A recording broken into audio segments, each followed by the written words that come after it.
श्री स्वामी समर्थ. स्वामी महाराज तुमच्या सर्व चांगल्या इच्छा पूर्ण करो ही स्वामींच्या चरणी प्रार्थना करते आणि आजच्या या नवीन व्हिडिओला सुरुवात करते.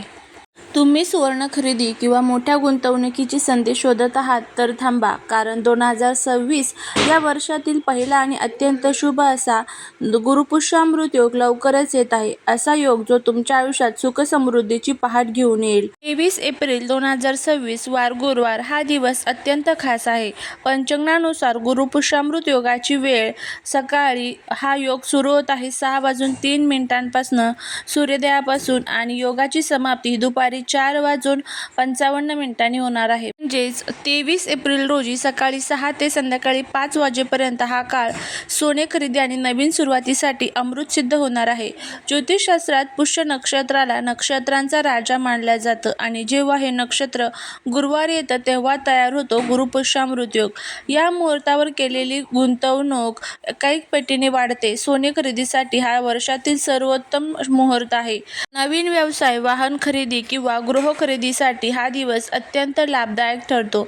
या शुभ दिनी लक्ष्मी पूजन करा, श्रीयंत्राची पूजा करा आणि शक्य असल्यास पिवळ्या वस्तूंचे दान करा. लक्षात ठेवा, हा वर्षातील पहिलाच गुरुपुष्यामृत योग आहे, त्यामुळे ही संधी अजिबात सोडू नका. पुष्य नक्षत्राला सर्व 27 नक्षत्रांमध्ये राजा मानले जाते. हे नक्षत्र अत्यंत शुभ आणि भरभराट देणारे असते. जेव्हा गुरुवारी पुष्य नक्षत्र येते तेव्हा त्यातून निर्माण होणारी ऊर्जा ही अमृतासारखी फलदायी असते, म्हणून याला गुरुपुष्यामृत म्हणतात. या मुहूर्तावरती केलेले कोणतेही काम, गुंतवणूक अधिक पटीने आपल्याला फळ देते, त्यात वृद्धी होत असते. कठीण कामे मार्गी लावण्यासाठी आणि नवीन उद्योगाचा पाया रचण्यासाठी हा सर्वोत्तम काळ असतो. धार्मिक आणि आध्यात्मिक दृष्टिकोनातून माता लक्ष्मीला पुष्य नक्षत्र यांचा जवळचा संबंध आहे. पौराणिक कथांनुसार माता लक्ष्मीचा जन्म पुष्य नक्षत्रात झाला आहे असे मानले जाते, त्यामुळे हे नक्षत्र तिला अत्यंत प्रिय आहे. बृहस्पती हे देवांचे गुरु आहेत आणि ते धन, ज्ञान आणि समृद्धीचे कारक आहेत. गुरु आणि लक्ष्मी यांचा हा मिलाप ऐश्वर्य खेचून आणणारा ठरतो. असे मानले जाते की गुरुपुष्यामृत योगावर लक्ष्मीची साधना केल्यास ती घरात स्थिर राहते, म्हणजेच विनाकारण खर्च होत नाही.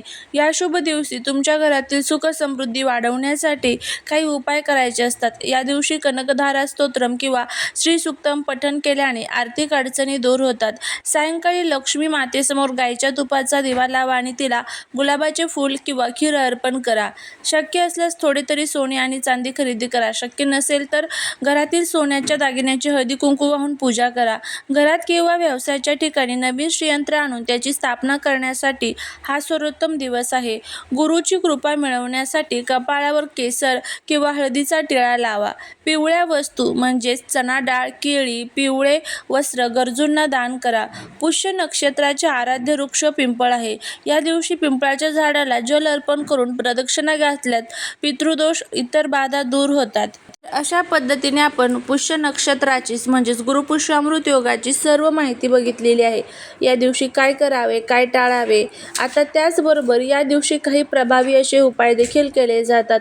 त्यातलाच हा एक अतिशय प्रभावी असा उपाय जो आहे तर तो आपल्याला या दिवशी करायचा आहे. हा उपाय जर आपण केला तर शत्रू तुमच्यासमोर लोटांगण घालेल, घराची, पतीची, मुलांची प्रगती होईल, घरातील दुःख दारिद्र्य संपेल, अखंड लक्ष्मी नांदेल. असा हा प्रभावी उपाय आपल्याला करायचा आहे. आता हा उपाय कधी करायचा, कोणत्या वेळेत करायचा याबद्दलची संपूर्ण माहिती आजच्या व्हिडिओमध्ये मी तुमच्यासोबत शेअर करणार आहे, त्यामुळे व्हिडिओ हा स्किप न करता शेवटपर्यंत पहा. जर या चॅनलवरती तुम्ही नवीन असाल तर चॅनलला सबस्क्राईब करा आणि असेच माहितीपूर्ण नवनवीन व्हिडिओ पाहण्यासाठी बेल आयकॉनलाही प्रेस करा, म्हणजे जेव्हा कधी मी नवीन व्हिडिओ अपलोड करेल त्याचं नोटिफिकेशन सर्वात अगोदर तुम्हाला भेटेल आणि तुम्ही एक पण व्हिडिओ मिस करणार नाही. त्याचबरोबर कमेंटमध्ये जय माता लक्ष्मी लिहायला अजिबात विसरू नका. माता लक्ष्मीला सर्वात जास्त प्रिय काय असते ते म्हणजे भगवान विष्णूंची केलेली सेवा. या दिवशी गुरुवार आहे, या दिवशी माता लक्ष्मी सोबतच भगवान विष्णूंची देखील आपल्याला सेवा करायची आहे. विष्णू सहस्रनाम, व्यंकटेश स्तोत्रम, विष्णू गायत्री मंत्र या सर्व स्तोत्रांचा आणि मंत्रांचं आवर्जून पठण करा. त्याचबरोबर भगवान विष्णूंची विष्णू सहस्रनामावलीचं सुद्धा तुम्हाला या दिवशी पठण आवर्जून करायचं आहे. या छोट्या छोट्या सेवा ज्या असतात, ज्या आपल्या घरामध्ये वाईट शक्ती असतात तर त्या नष्ट करण्यासाठी मदत करत असतात. 23 एप्रिल रोजी येणारा हा गुरुपुष्यामृत योग अत्यंत दुर्मिळ आणि शुभ मानला जातो. देवी लक्ष्मीची कृपा प्राप्त करण्यासाठी आणि घरामध्ये सुख समृद्धी टिकून ठेवण्यासाठी काही गोष्टी या दिवशी आवर्जून करायच्या असतात. त्या आपण सर्वात प्रथम बघूया. या दिवशी महालक्ष्मीच्या मूर्तीवर किंवा श्रीयंत्रावर श्रीसूक्तम पठण करत अभिषेक करावा. शक्य असल्यास पंचामृताने किंवा केसरयुक्त दुधाने अभिषेक करावा. देवी लक्ष्मीला प्रिय असणाऱ्या वस्तू सर्व देवीला अर्पण कराव्यात. पांढऱ्या मिठाईचा नैवेद्य आवर्जून अर्पण करावा. गुरुपुष्यामृत योगावर दान केल्याने पुण्याची प्राप्ती होते. गरजू व्यक्तींना तांदूळ, पांढरे वस्त्र दान करा. घराचे मुख्य प्रवेशद्वार स्वच्छ करून तिथे आंब्याच्या पानांचे तोरण लावावे. उंबरठ्याची पूजा करावी आणि तिथे हळद कुंकवाने स्वास्तिक काढावे. संध्याकाळी लक्ष्मीच्या आगमनासाठी तुपाचा दिवा, त्याचबरोबर संध्याकाळी आपला जो उंबरठा असतो उंबरठ्यावरती सुद्धा एक तुपाचा दिवा, तुळशीजवळ सुद्धा एक तुपाचा दिवा आवर्जून लावावा. सोने चांदी खरेदी करणं शक्य नसेल तर किमान धने किंवा गोमती चक्र विकत घेऊन त्याची पूजा करावी आणि ते आपल्या तिजोरीत ठेवावे.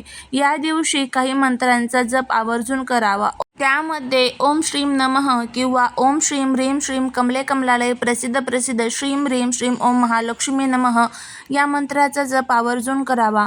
गुरुपुष्यामृत योगाचा प्रभाव सूर्योदयापासून सूर्यास्तापर्यंत असतो. त्यामुळे दिवसभरात कधीही शांत चित्तेने केलेली सेवा फलद्रुपी देते.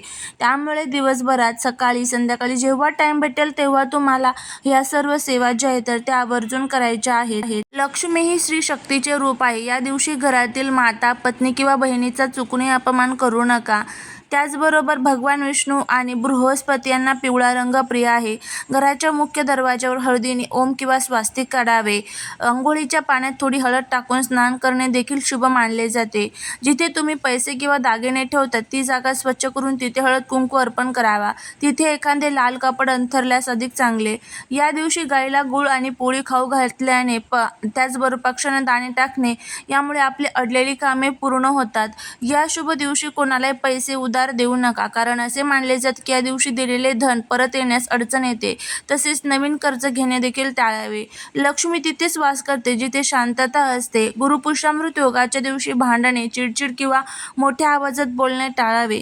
घरामध्ये नकारात्मक ऊर्जा निर्माण होईल असे कोणतेही कृत्य करू नका. त्याचबरोबर या दिवशी एक अतिशय प्रभावी असा उपाय करायचा आहे. घरात या झाडाचे एक मूळ आपल्याला घेऊन यायचं आहे. यामुळे घरात पैसा येईल, शत्रू संपेल.